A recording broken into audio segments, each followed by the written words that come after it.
तो गाइस आज मैं एक्सप्लेन करूंगा मार्शल यूनिवर्स सीजन 30 एपिसोड 57 को। तो गाइस अगर आपको हमारी इस वीडियो की एक्सप्लेनेशन पसंद आती है तो चैनल को लाइक सब्सक्राइब जरूर करें। अगर आपने हमारे पिछले एपिसोड्स को मिस कर दिया तो चैनल के प्लेलिस्ट में जाकर वहां पर चेकआउट कर सकते हैं। तो चलिए बिना किसी देरी के इस एपिसोड की स्टार्टिंग करते हैं। तो एपिसोड की स्टार्टिंग में हमें लिंगडोंग को दिखाया जाता है जो उस छोटी सी बच्ची यान लिंगर को देखता है और कहता है 1 मिनट है, इसकी बॉडी में तो रीइंकार्नेशन का सिंबल है। तो वहाँ पर जो लिनियन होती है वह कहते हैं ये रीइंकार्नेशन का सिंबल है, यानी ये जो यान लिंगर है उसकी बॉडी में जो पुनर्जन्म वाली आत्मा है वह रीइंकार्नेट करेगी। तो यहाँ पर यान लिंगर समझिए खत्म हो जाएगी। वहाँ पर लिंगडोंग एक और शॉकिंग बात देखता है कि ये जो छोटी लड़की जैसे नहीं लिंगडोंग है पता नहीं 10-15 साल पहले इस छोटी लड़की से मिला था, तो छोटी लड़की छोटी सी थी और अभी भी छोटी सी है। मतलब 10-15 साल में उसका उम्र बढ़ जानी चाहिए ना, ये छोटी सी लड़की अभी भी छोटी, ये भी काफी ज्यादा शॉकिंग बात थी। वहां पर जो लिंगडोंग होता है वह लिनियन से बोलता है अरे लिनियन चिंता मत करो, ऐसे जो रीइंकार्नेशन लेवल का ये जो सिंबल जब इसकी बॉडी में प्रकट होगा तो उस रीइंकार्नेशन लेवल की जब मतलब उस बंदे का रीइंकार्नेशन इस छोटी लड़की बच्ची में होगा तो ये नहीं है कि इस छोटी सी बच्ची की सारी यादें खत्म हो जाएंगी। देखो ये होता है कि अगर कोई नॉर्मल रीइंकार्नेशन लेवल का कल्टीवेटर है, अगर वो मरा और उसका जो रीइंकार्नेशन सिंबल वह किसी बॉडी में चला गया और फिर से वह पुनर्जन्म उस बॉडी में ले रहा है, तो क्या होता है कि वो अभी नॉर्मल रीइंकार्नेशन लेवल का कल्टीवेटर था, जिसकी वजह से उसकी पावर सारी इस छोटी बच्ची में आ जाएंगी और छोटी बच्ची भी रीइंकार्नेशन लेवल की कल्टीवेटर बन जाएगी। लेकिन वो रीइंकार्नेशन लेवल का कल्टीवेटर अभी भी नॉर्मल रीइंकार्नेशन लेवल का कल्टीवेटर था, किसी थंडर रेवोल्यूशन को पार नहीं किया था।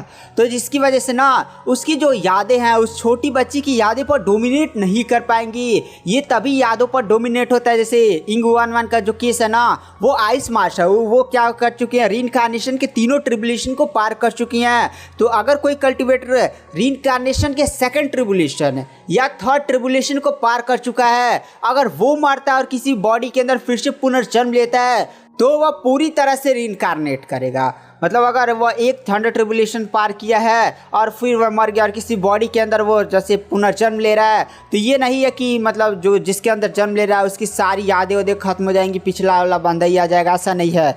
केवल उसकी पावर्स आएंगी और पिछली जन्म की जो सारी यादें थे वो मिक्स हो जाएंगी। लेकिन अगर वो बंदा 2 ट्रिब्यूलेशन पार कर चुका है ना, काफ़ी ज़्यादा चांसेस होते हैं कि भाई वो बंदा पूरी तरह से मतलब पुनर्जन्म ले लेगा। 2 ट्रिब्यूलेशन वाला उतना केस नहीं है, लेकिन 3 ट्रिब्यूलेशन वाला एकदम पक्का ही वो बंदा पूरी तरह से समझिए आ जाएगा।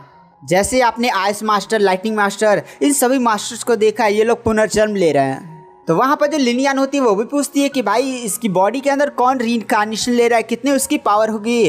तो लिंगडोंग कहता है भाई मेरे को इसके बारे में कोई भी आइडिया नहीं है। उसके बाद जो लिंगडोंग होता है वह उस छोटी लड़की की बॉडी को देखता है जिसके अंदर से वो शानदार सी रोशनी निकल रही थी और उसके सामने वो रक्षक बैठा होता है। तो नहीं वो रक्षक होता है, तो लिंगडोंग क्या करता है अपनी पावर्स का यूज़ करता है और रक्षक की बॉडी में अपनी कुछ पावर्स भेजता है। लिंगडोंग जानते हैं रीइंकार्नेशन लेवल का इतना भयानक कल्टीवेटर बन चुका है, जिसकी वजह से जैसे लिंगडोंग की वो पावर्स उससे प्राचीन सेट के रक्षक की बॉडी के अंदर जाती है, उसके अंदर जो भी ईमो क्यू उस पर एकदम कब्जा करने की कोशिश कर रही थी वो सारी ईमो क्यू को खत्म कर देता है। रक्षक भी अपनी आंखें खोलता है और फिर लिंगडोंग को ग्रीट करता है। वहां पर जो लिंगडोंग होता है उस छोटी लड़की यान लिंगर से मिलता है, बातें करता है, भाई कैसे वैसे नहीं होता है, थोड़ा सा मिलन हो जाता है। फिर जो लिंगडोंग होता है इस प्राचीन भूमि में थोड़ा सा और ईमो, जहाँ से नहीं भयानक ईमो की बाहर निकल रही थी, उस एरिया में जाता है और वहाँ पर उसे एक जगह मिलती है जहाँ से उसे ना ऐसा लग रहा कि अंदर कोई बहुत ही ज़्यादा भयानक ईमो छिपा हुआ है। इसलिए वहाँ पर जो लिंगडोंग होता है वह कहता है चलो भाई जलवा दिखाते हैं। और इसी के साथ लिंगडोंग थंडरबोल्ट पैट्रिक प्रतीक की पावर्स का यूज़ करता है और आसमान में काफ़ी ज़्यादा पावरफुल बिजली का ड्रैगन बनाता है। काम से आकर बिजली का ड्रैगन जमीन को मारता है, जमीन के अंदर से छेद हो जाता पूरा और फिर से उसके अंदर से काफी ज्यादा भयानक ईमो की बाहर निकलने लगता है। लिंगडोंग 2-3 अटैक्स करता है जिसकी वजह से वह जमीन को काफ़ी ज़्यादा अंदर तक एकदम छेद कर देता है और जमीन के अंदर अब वो जो ईमो छिपा हुआ था उस एरिया तक लिंगडोंग पहुंच जाता है। एक बहुत ही ज़्यादा पावरफुल से बिजली का फिर से ड्रैगन बनाता है और उस एरिया में धड़ाम से मारता है। वो जो ड्रैगन होता है आसमान को चीरता हुआ दहाड़ते हुए सीधे ही उस जमीन की तरफ बढ़ने लगता है और अचानक से जैसे मतलब उस काली एरिया में घुस पाता वहाँ पर एक शील्ड बन जाती है काली कलर सी और वह लिंगडोंग के अटैक को रोक लेता है। तो वहाँ पर जो लिंगडोंग होता है वो हंसते हुए कहता है अरे भाई कौन से ईमो, थोड़ा सा अपना चेहरा दिखाओगे, बाहर आओगे कि ऐसे ही अंदर रहने का मन है। वहाँ से अंदर से भी एक हंसने की आवाज़ आती है कि भाई लगता है तुम मेरे बारे में काफी ज्यादा उत्सुक हो। और इसी के साथ वो बंदा अपनी बॉडी से काफी ज्यादा भयानक पावर को अनलिस्ट करते हुए सीधे आसमान में दिखाई देता और कहता है, मैं यहाँ पर शांति से चुपचाप बैठा था, अपनी पावर्स को रिकवर कर रहा था, और तुम यहाँ पर। वैसे तू कौन है बे? मैं तेरी बॉडी के अंदर दो पैतृक प्रतीक की पावर्स को महसूस करता हूँ। मानना पड़ेगा तू काफी ज्यादा टैलेंटेड है, दो पैतृक प्रतीक को रख सकता है, साथ ही साथ तेरे पास एंशिएंट डिवोरिंग सिंबल की पावर है। वहाँ पर जो लिंगडोंग होता है वो भी उस ईमो को देखता है और समझ आता है कि भाई ये कोई नॉर्मल ईमो नहीं होना चाहिए, क्योंकि जो टॉप 10 के ईमो सीट किंग है वही लिंगडोंग को देखकर उसकी बॉडी के अंदर दो पैतृक प्रतीक का आभास लगा सकते थे। यानी ये भी बंदा, यानी जो ईमो सामने खड़ा है वो भी टॉप 10 में कोई ईमो सीट किंग होगा। तो वहाँ पर जो लिंगडोंग होता हुआ कहता है, चल भाई बता डेविल प्रिजन के तुम कौन से ईमो सीट किंग हो। ये बात सुनने के बाद वो जो ईमो होता है वो भी काफी ज्यादा शौक हो जाता है और कहता है, क्या तुम हमारी संगठन डेविल प्रिजन के बारे में जानते हो? और ये काफी ज्यादा शॉकिंग बात है कि तुम ईमो के सीट किंग के बारे में भी जानते हो। चलो मैं तुम्हें अपना इंट्रोडक्शन देता हूँ। मैं हूँ 9th सीट किंग, साथ ही साथ मैं वही बंदा हूँ जिसने इस पूरे प्राचीन सेट को तबाह कर दिया था, और इस पूरे प्राचीन सेट का जो लीडर था, जिसके पास एंशिएंट डिवोरिंग पैतृक प्रतीक था, उसे भी खत्म कर दिया था। उस बंदे ने अपनी आत्मा का प्रज्वलन कर कर मुझे रोकने की कोशिश की और मुझे यहाँ पर कैद कर दिया। लेकिन मानना पड़ेगा वो बंदा था तो गजब, उसने मेरे सभी साथियों को जान से मार दिया और अपनी आत्मा का प्रज्वलन करके मुझे यहाँ पर कैद कर दिया। और तुम तो अभी रीइंकार्नेशन लेवल के कल्टीवेटर के बारे में भी नहीं जानते, और तुम भी एंशिएंट डिवोरिंग पैतृक प्रतीक के मालिक हो। चलो अभी तुम ग्रो नहीं हुए हो, तुम्हें मारने में काफी ज्यादा मजा आएगा। वहाँ पर जो लिंगडोंग होता है वह कहता है, हाँ भाई चल देख लेते हैं कि आखिर यहाँ पर कौन मरता है। वैसे भी तू पहले से ही अपनी पूरी पावर्स को रिकवर नहीं कर पाया है। मतलब गाइस जो 9th सीट किंग था ना, वो अभी भी दबा था, अपनी सारी पावर्स को रिकवर कर रहा था। इसकी भी पावर सेकंड थंडर रेवोल्यूशन के आसपास है, लेकिन रिकवर नहीं हुआ ना, तो इसकी पावर्स फर्स्ट थंडर रेवोल्यूशन के आसपास ही होनी चाहिए। यहाँ पर जो लिंगडोंग होता है वह कहता है, भाई इसको तो मैं निपटा ही सकता हूँ, ये बंदा अभी रिकवर नहीं हुआ है। अगर मैं इसे मार देता हूं तो टॉप 10 के जो सीट ईमो किंग है उनमें से एक खत्म हो जाएगा, और ईमोस के लिए काफी ज्यादा बड़ा झटका होगा। ईमो भी लिंगडोंग की तरफ देखता है और ये समझ जाता है कि भाई इस बंदे ने मेरे को बारे में आइडिया लगा लिया कि मेरी अभी पावर्स रिकवर नहीं हुई है, और ये बंदा काफ़ी ज़्यादा मुझे मिस्टीरियस लगता है। और फिर वह उस छोटी लड़की यान लिंगर की तरफ काफ़ी ज़्यादा गुस्से भरी नजरों में देखता और कहता है, मैं कब का यहाँ से आज़ाद हो चुका होता और मेरी पावर्स भी काफ़ी ज़्यादा अच्छी खासी रिकवर हो चुकी होती है, लेकिन इस छोटी की बच्ची में जो बॉडी से लाइट निकल रही है उसने मेरी रिकवरी की स्पीड को काफ़ी ज़्यादा स्लो कर दिया। फिर से मुझे अंदर छिपना पड़ा।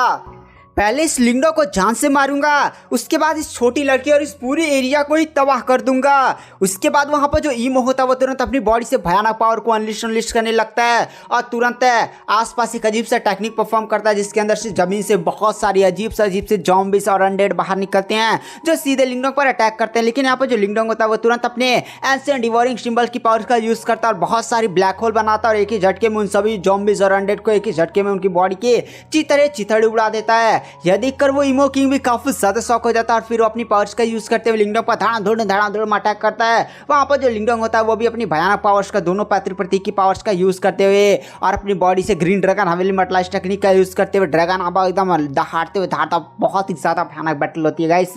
वो जो 9th सीट ईमो किंग था उसके हाथ में ब्लैक स्वॉर्ड भी होती है, लेकिन लिंगडोंग उसको तोड़ ताड़ कर रख देता है। मतलब इतनी ज्यादा भयानक बैटल होती है कि जो लिंगडोंग होता है उस 9th सीट ईमो किंग पर भारी पड़ने लगता है। यह देखकर 9th सीट ईमो किंग भी काफी ज्यादा शौक हो जाता है। लिंगडोंग उस 9th सीट ईमो किंग को काफी ज्यादा खतरनाक मुक्का मारता है, जिसकी वजह से 9th सीट ईमो किंग आराम से जाकर पीछे गिरता है। 9th सीट ईमो किंग भी लिंगडोंग की तरफ घूर कर देखता और कहता है, ये बंदा सच में काफी ज्यादा स्ट्रांग है, अब मुझे यहाँ पर अपना सबसे ज्यादा पावरफुल और सीक्रेट वेपन का यूज करना पड़ेगा। और इसी के साथ है वो डेविल एम्परर आर्मर को निकाल लेता और उसकी बॉडी पर ऐसे पूरा कवच चढ़ने लगता है काली काली कलर का। गाइस ये वही कवच होता है जब लिंगडोंग ने 7th सीट ईमो किंग के साथ फाइट कर रहा था तो उसने यूज किया था। इसी के साथ वो फिर से लिंगडोंग के साथ भयानक तरीके से फाइट करता है, लेकिन लिंगडोंग उस पर भारी पड़ा था। लेकिन लिंगडोंग का अटैक्स उस कवच से टकरा था बार बार, जिसकी वजह से ना वो ईमो को नुकसान नहीं पहुंचा पा रहा था और ना ही वो ईमो लिंगडोंग पर भारी पड़ पा रहा होता है। इसलिए वो ईमो भी थोड़ा सा पीछे हटता और कहता है, अरे भाई रुक जा लिंगडोंग, मैं जानता हूँ मैं तुमसे नहीं जीत सकता और वैसे भी मैं अभी घायल हूँ। और तुम भी मुझे नुकसान नहीं पहुंचा पा रहे हो, तो चलो एक डील करते हैं, तुम भी पीछे हट जाओ, मैं भी पीछे हट जाता हूँ। यहाँ पर मैं भी कोई नुकसान नहीं पहुंचाऊंगा और मैं वापस से चुपचाप यहाँ से चला जाऊंगा। तो कैसी रही यहाँ पर डील? अगर तुम यहाँ पर अंत तक लड़ना चाहते हो तो लड़ो, कोई नतीजा तो निकलेगा नहीं। वहाँ पर जो लिंगडोंग होता है वो भी उस ईमो किंग की तरफ देखता और कहता नहीं भाई, मैं इसको ऐसे बचकर जाने नहीं दे सकता।